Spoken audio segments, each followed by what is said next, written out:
Good afternoon. So I'm currently here in Symphony Homes showroom, Mabalacat, Pampanga. Pakita ko lang sa inyo yung mga ino-offer namin dito sa Symphony. If you're looking for a house and lot na single detached, so ito yung best for you.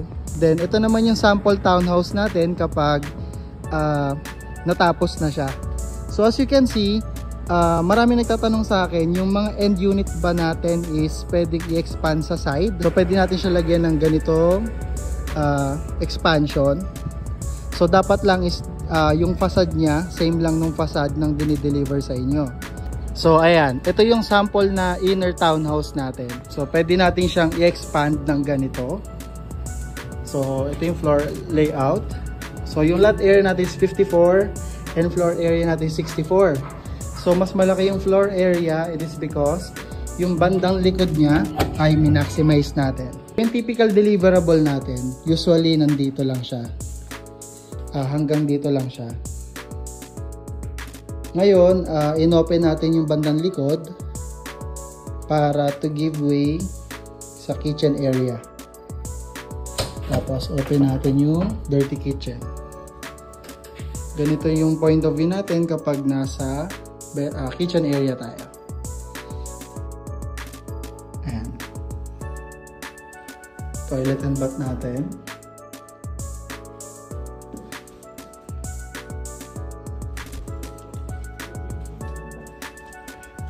So for this design, since expandable siya and expanded na dito, so pwede natin siyang gawing 2 bedroom. So naglagay tayo dito ng another toilet and bath sa likod. Tapos another bedroom, mini living room area sa gitna, master's bedroom, pwede po siya. So ganito yung view natin, may malaki tayong window. Yan.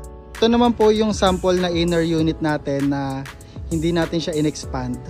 So as you can see, yung lot area natin is 54, yung floor area natin is 48 square meter.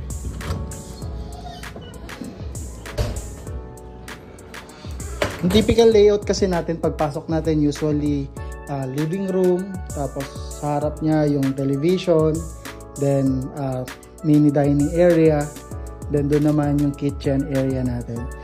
Tapos dito naman located yung toilet and bath natin. Ayan. Sa likod, supposedly dapat dirty kitchen siya. So ganito yung pwede natin gawin. So maglalagay tayo ng another kitchen dito. Tapos actually malaki pa yung size niya. Ayan, malaki pa yung size niya.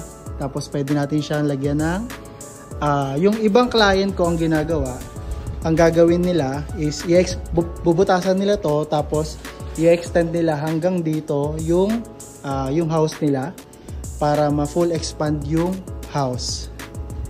Pero you have an option naman kung gusto mo dirty kitchen lang siya, so pwede mo siyang gawin ganito. Bedroom area natin, so kaya tayo. So since non-expanded siya, so pwede natin gawin para ma-maximize yung size. Pwede siyang maging 1 bedroom, tapos ito ay more on office area mo or living area. Ayan siya. Pero it's up to you, pwede mo rin siyang gawing 2 bedroom. So bedroom 1, bedroom 2. So depende sa'yo. So ganito yung view.